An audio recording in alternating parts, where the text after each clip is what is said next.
Hey, Waffle Gang, I do hope you are well. My name's Mark, and today we're checking out some more r/Matt Butthole. And if you love a Reddit story, please consider hitting a like, subscribe, maybe that notification bell too. Let's crack straight on with today's first story.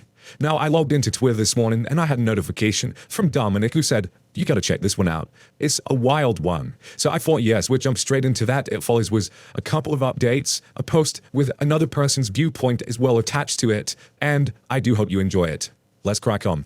And the first story is from Throwaway Dad is a Doof, titled OP asks, am I the asshole for selling my PS5 rather than sharing it with my stepbrothers? My 50 male mum and dad met and briefly dated while they were both studying at uni.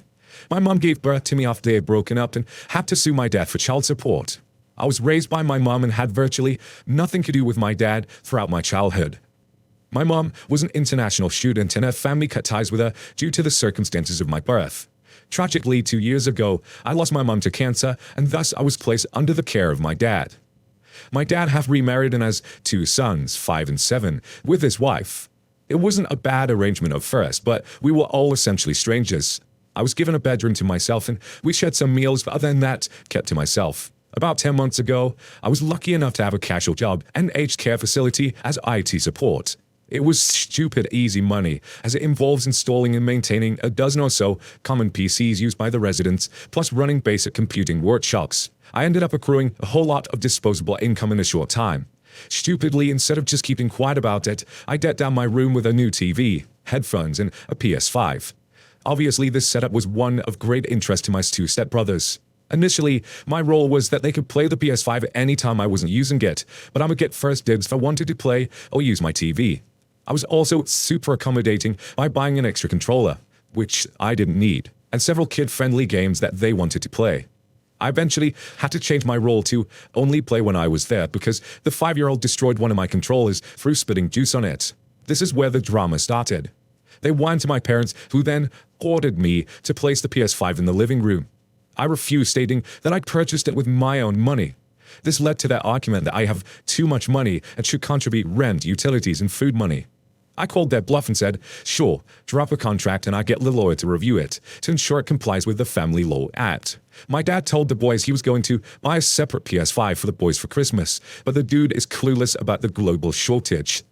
Finally, last night, after realizing that he had zero chance of buying one for close to the recommended retail price, my dad threatened to me to either voluntarily gift my PS5 to the boys for Christmas or he'd toss it in the bin while I was at school. I was so pissed that I went on Facebook Marketplace and sold the PS5. The boys found out today and were devastated. I feel really bad because they shouldn't be punished for this shit show. My parents are in their room talking about me, and I'm sitting here in my room. Am I the asshole? How could I have handled this better? And we've got a couple of updates on this post. Then we got the father on his own Reddit account putting his side of the story, which we cover. And I know people are always skeptical. You know, you see two family members on Reddit arguing with each other about these sort of things, but we'll go over it anyway, because I'm sure it does happen. And to me in this one, I think you was more than accommodating from the very beginning. You got this awesome job of yours, you got some disposable income, wanted to spend a bit on yourself. Fair play to you. And you even let the kids play with it, and you set some boundaries from the beginning, and slowly those boundaries had to be brought in very slowly because, you know, they broke a controller, and which those things ain't cheap. I think they're about 60, 70 quid now or something like that, or possibly around $80 in US, if I'm guessing that right. And you didn't just take away the PS5, you said, look, you can only have it when I'm with you from now on. And that's a perfectly fine role to set up. For them to turn around and then say, oh, you have to gift the PS5 now or we're going to take it away from you. I mean, what kind of question is that? It's like, yeah, fine then. I'll sell it. And then get angry when you do. Absolutely not the arsehole to me. We'll cover a couple of the comments from this story and then we'll move on to the updates. Chibi Panda 2 says, not the arsehole. You bought it with your own money and aren't obligated to share it. The fact that you did in the first place was very generous, given PS5s are like gold dust, and your brothers clearly weren't careful when using it. Interplanetary Janet says, not the arsehole. Keep saving your money so you can get out of there as soon as possible. Do not let them have access to your accounts and do not pay rent or bills. If you have somewhere else you can stay, maybe chase those leads. I'm sorry you had to do that, but you were right to. Your father and his wife sound awful. Casey Boyer says, hold your ground but remain civil as best as you can. Ask for a family meeting or for your dad to sit down and talk with you. Explain to him that you have been nothing but fair and reasonable with him and the boys, allowing them to play your games and buying them an extra controller and things, and that all you asked for was for them to follow a couple of rules and take care of your property. But then he got involved and made threats that were not fair or reasonable to you. Inform him that you don't respond well to threats, especially when you don't feel they are being fair or reasonable. But you do respond well to being spoken to with fairness and respect, especially when it concerns your property that you earned and paid for yourself. Tell him you're more than willing to treat his kids well and follow basic household rules, as long as they are fair and equal to you in return. Add whatever else you need to and hope that your dad accepts your deal. Hopefully he will, or the next couple of years will be miserable for everyone. Too true. So we got a lot to get through on this one, so we're going to go to the first update. Wow, this blew up overnight. Firstly, thanks to all the kind strangers out there giving me your positive encouragement and support. It's quite humbling that so many of you took the time to read my story and chose to provide positive support. Some people were after an update of the situation. I'm at work now, but stepmom had a chat with me this morning and it was quite positive. She said she didn't know about my existence until right before I came to live with them, and so it caused a huge rift between her and dad. She apologized for projecting that onto me and not being more welcoming. She also didn't know about my dad's threats and told me it won't happen on her watch. My half-brothers also admitted to her about the juice incident. She said she's going to get the boys a Switch for Christmas, and she offered to pay me the difference between recommended retail price and getting a new PS5. I probably won't take the money, but at least it's a step forward. This was the longest conversation I ever had with her too, by the way. No comments from my dad yet, lol. To answer some common questions. 1. My bank account is entirely in my name only, in Australia. No one else has an ability to view or access the balance. I actually don't think my dad's demand for rent was about money. They both earn a good salary. He just butthurt that I'm not reliant on his money. Yes, I really am 15, lol. I typed out my post in Word till I could be spell and grammar checked. Maybe that's what confused people. I get $27.50 an hour on a casual contract, with additional load-in for weekends. The operations manager at the aged care facility is super chill and allows me to schedule my hours around school. I just have a cat that I can't go over. She lets me do my homework on the clock and I get free meals from the cafeteria. If I help the residents on non-facility devices, they tip me. In cash or sometimes cookies, lol. I've got a fair bit saved up because I don't really have any expenses. I've got a shoebox of documents from when my mum passed. I think my mum's assets is looked after by trustee firm, which will be turned over to me at 18. The law firm managing would have had to explain this to me, but I wasn't really paying attention at the time. I've got to still go for everything. 5. I sold the PS5 for a tidy profit, even with the cost of the damaged controller. I'm not desperate for one at the moment. I've just signed out for a waiting list again, so I won't need to take up my stepmom's offer. This is probably my last post on this issue. It isn't. Thanks again for the love, everyone. Update 2. So we've gone up gathering with the extended family today. This is the first time I've met any of them due to COVID, and they've all been super lovely to me. My mum showed them my original post, and they're all getting stuck into dad. My uncle, dad's younger brother, has set up a Reddit account for him, and he's doubling down as he thinks Redditors will take his side when they read his accounts of it. I'm not going to link or read his post, but people have been telling me it's quite a bloodbath. And then, this is where we find out the dad's side of the story. Haven't read it myself yet, so I'm looking forward to this. So, dad asks, am I the asshole for asking my son to share his console with his brothers instead of keeping it in his room? A few days ago, my bio son, Jonah, not real name, posted a biased and frankly defamatory post about an incident in my home regarding a PS5. My wife was kind enough to share the post in comments with our entire extended family at our Christmas gathering, so apparently now I'm a huge asshole. My brother suggested that I post here to set the record straight and give people both sides of the issue. Firstly, I never actually intended to charge Jonah rent. His job gives him essentially 100% disposable income, purely because he lives in our household. He used this money to deck out his room, buy brand new shoes, buy the latest iPhone, etc. All for himself. I couldn't care less about how he spends his money, but it does set a poor example for my other two boys. The last straw was when Jonah set a login password for the PS5. I basically told him that if he's not willing to share, then why should I give him a free ride?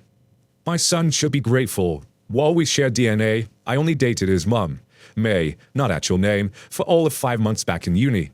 I was very clear with May that I didn't want kids, but apparently consent doesn't go both ways. May put me through a legal hell and ended up costing me tens of thousands of dollars over years in child support, setting my own goals back. Instead of letting Jonah end up in a group home, I stepped up and took him in when May got sick. Instead of gratitude, I constantly have to deal with disrespect and attitude. Because of Jonah, my wife thinks I breached their trust, all for something that happened well before I met her. While the boys previously did have access to the PS5, he now won't let them play it now that school is finished for the year unless he's home, which he never is. I gave him the ultimatum of either sharing the console or no one gets to play it. In response, he pulls the most passive-aggressive move ever and sold it, so now no one gets to play it. So listen, how am I the asshole here? I've taken this kid into my home, a kid who, by the way, will receive a sizable inheritance in a few years thanks to May's estate. I've given him a home, a family, and funded his lifestyle, all at the cost of my own relationship.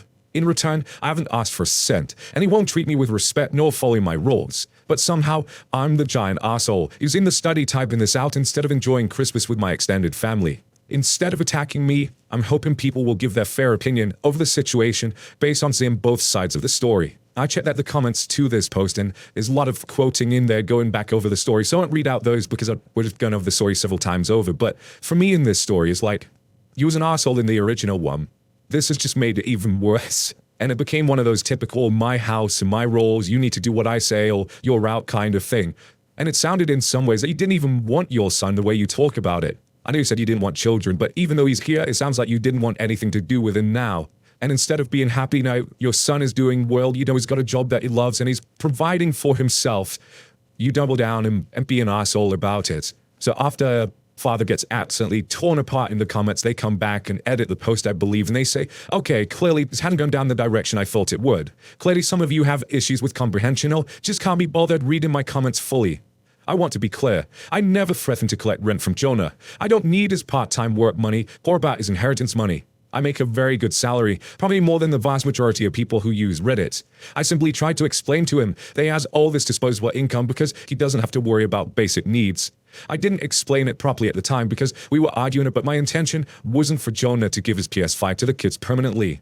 I just wanted it kept in the common area until I can buy another one for the kids. Jonah never told me about the controller. If he had, of course I would have replaced it. That's not an issue. I expected him not to be selfish to his brothers. Keeping it in his room under password protection is so rude. Jonah gets home really late most days, so kids are in bed by the time he gets back.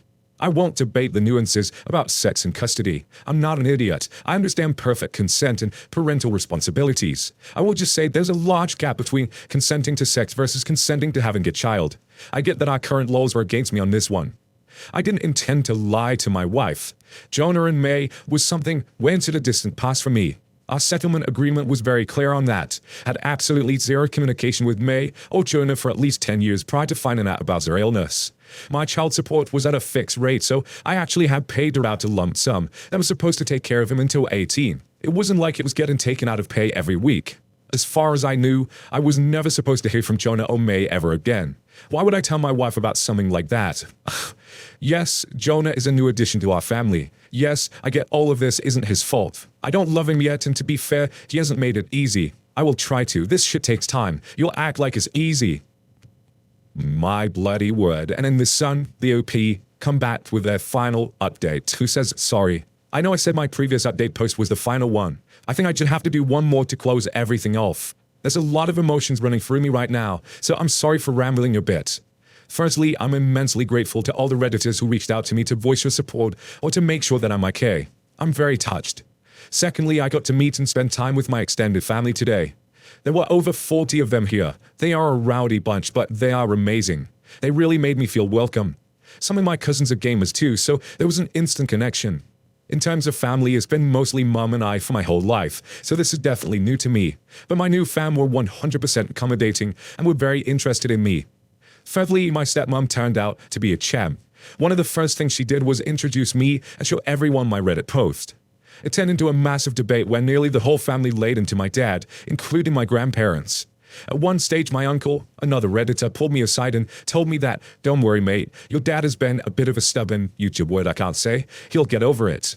Another amazing thing was when my nan said she knew my mum quite well and we had a great chat about her.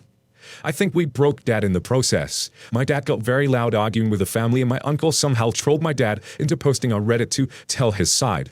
He's been on his laptop in his study since then for nearly the whole night, glued to the screen. He didn't even come out for dinner. I don't know how this will end, but all I know is that I feel so much better. Whatever happens with Dad, at least I have some amazing family members, swapped some game attacks with cousins, and have reached some common ground with stepmom. To think, all this started with a single Reddit post. I lack the words to describe how grateful I am. Thank you for your generosity. Thank you for your love. I hope everyone out there can be as lucky as me and spend the holidays with their loved ones. Sending you peace, love, and good vibes wherever you are. John. And what a story. And I know everyone's always skeptical when you hear two sides to the story, like I said before, but I'm sure it's not the first, and I'm sure it won't be the last time it happens either. So take out of that what you will. And the whole post is really sad, actually, but the bit that really got to me is the father's update, where the father talks about May, his ex, and he didn't have any communication with Jonah or May, and, he just hoped he wouldn't see him, and that's it kind of thing. And not only that, didn't tell his current wife about the past either. And I was just sitting there thinking, who, and I don't want to time read these stories, I probably should be used to it by now, but I was sitting there thinking, who thinks this way? Who thinks that's the logical thing to do? Oh my word. But anyway, what do you guys make of this one? I think it's the first one we ever covered with that amount of updates and, both sides of the stories as well. Let me know your thoughts on that one, and we'll cover another story. And our next story comes from Uniu. Am I the asshole for giving my mother an ultimatum to choose which child she wants to live with her? I moved in with my mom after she got sick to help her. 3 months later, she told me my brother was moving in to help too. I was less than enthusiastic as my brother has always bullied and taken advantage of me, and my mom's enablement of that sours our relationship. I was basically treated like I was a bad person for not believing my brother has magically become a different person in adulthood. My mom decided a compromise was to have him sign an agreement of his duties and our expectations for the shared living space, as well as what we would all be contributing to the household finances. I'm not trying to turn this into a pity party, but essentially, he has not lived up to a single item once. He's never taken out the trash, it's always later. They joke about it. He makes my life here miserable and filthy. He's always introducing drama and problems that beggars belief. Well, I found out my mum has needed my financial help more lately because he hasn't contributed a single dollar towards food or utilities while driving both up, and she's been trying to cover out for him. So I'm subsidizing him, treating me like a house elf, and he won't help with our appointments or clean up after himself, let alone contribute his chores. We had a fight this morning because he left wet clothes in the washer, so I had to move them to the dryer, like always, to wash my mum's sheets, and then I had to move them out of the dryer because he wouldn't come down to get them. He was upset I left them dumped back in the laundry basket and said I should have folded them so they wouldn't wrinkle. He never folds his clothes and they're always wrinkled. He was demanding I iron his clothes, and my mum was trying to say she would do it for him, and I just lost it, but it was more like the straw that broke my back, while they're trying to focus on it being a single overreaction. I've never hated anyone more in my life. He's the shittiest person I've ever known. I told her it's him or me. I'm moving out ASAP if she doesn't give him a deadline to move out. I said I'd still go to her appointments and stuff like that, but I won't live with her. My mom is hysterically upset and saying that he can't take care of her if she's sick at night, and she doesn't understand how it can be so cruel to ask her to choose between her children. But I feel like she already did a long, long time ago. I feel guilty to put her through this, but I also feel like this is not my fault, and I have to maintain my own sanity. I feel like crap, but I don't know what else to do. I clean up the house to wake up to being trashed every morning, and lately I've been wishing I wouldn't wake up. Edit. I appreciate all the resources and help, but I'm very emotional and would need to revisit. Please don't mention my sister. I shouldn't have brought her up. I'm moving out and I booked a therapist, but I need to sleep on this, and I'm overwhelmed by the response. Thank you all. Now, it's an incredibly sad situation, this, because obviously you want your mum to be cared for, but the problem is that your mum's the one making decisions here to enable brother and let him get away with his bad behavior, and you're the one who's suffering for it. So she's making that choice for you to suffer. And yes, of course, she loves her son, but she can't enable shitty behavior that's punishing you. And look at the position you're in right now. Some of the wording in this post, the way that you're feeding, that you don't want to wake up. And staying in this situation is only going to damage your mental health further, and in the end, you may not be able to care for your mum anyway because you'll be in such a bad place yourself. So yes, I would suggest you get out of there as soon as you can, and I know it must be incredibly difficult, but you need to make this decision for yourself. And when you move out, I'm sure brother will follow shortly after, because he's not going to be able to take on these responsibilities that he will be left with. Absolutely not the arsehole to me in this one. But Hefty Candidate said not the arsehole. She's made it clear that she favors your brother while knowing he can't actually care for her. Let her lie in the bed she's made or hire home help. JD Jang replies to that one saying, no, it's more than this. She got you to move in with her, to take care of her, and then invited your brother to move in with you, for you to take care of him too. You said you wouldn't, then she lied to you and did it anyway. OP, she knew deep down that she was inviting him in for you to take care of him. She knew. She thought that she had you over a barrel because she needs your help. She does not have to have you over a barrel. When you move out, cut contact for a while, otherwise you'll be paying for 2 separate households, but she starts to complain about not having enough money. And I think you'll find that the second the cash cow goes no contact, suddenly your brother will find wherewithal to take your mother in and get her on the government program she should already be on. Legitimate chair says not the arsehole. Girl, move out. Your brother is a result of your mother. She can reap what she sows for raising such a man. Candyland Canada says not the arsehole. This has gone on for far too long. There's no impetus for your brother to change, so he won't. Your mother is in the wrong that he can't take care of her at night. More likely, she won't admit to you nor to herself that he won't. As you rightly pointed out, she's made her choice. You tried to help her. She squandered her opportunity. Now it's time to help yourself. Move out, skip the ultimatum. They can and will figure this out when they have no other options. Not the arsehole. Oki replies saying, the thing is, she's right, he won't step up. He didn't when I had to travel for work. I had to call a friend in the middle of the night because he was outside in the shed, ignoring her calls for help. Inyaj says, not the arsehole, but if I were you, I wouldn't give her a choice. Just move out and drop in often to make sure she's not being neglected or abused. Leave everything to your arsehole brother. When it becomes clear he can't handle it, refuse to move back in until he's out. I empathize for your situation and see similarities to my own. We haven't gotten to the move in with mum part yet, but we will, and it's not going to be me if either of my siblings are there too. Be strong. Move out. Oh, Purefly's and it's just tearing me up because she will suffer. She will suffer and suffer long before she kicks it out because she thinks that's the price of being a mother, and it's tearing me up because it's like she expects the same of me. All I want is for her to have some dignity and comfort in the end of her life. Now, what do you guys make of this situation? It's an incredibly tough one for OP to make these choices. But what would you do if you found yourself in it? Could you make the choices that, the comments are asking for and just move out? It's got to be tough, right? Let me know your thoughts in the comments below. Now, a huge thank you for joining me today, getting involved in the stories, the comments, the like, and the Twitter. Everything you do is absolutely amazing. Never forget how amazing you are, and I will see you in the next one. Take care, guys. Much love.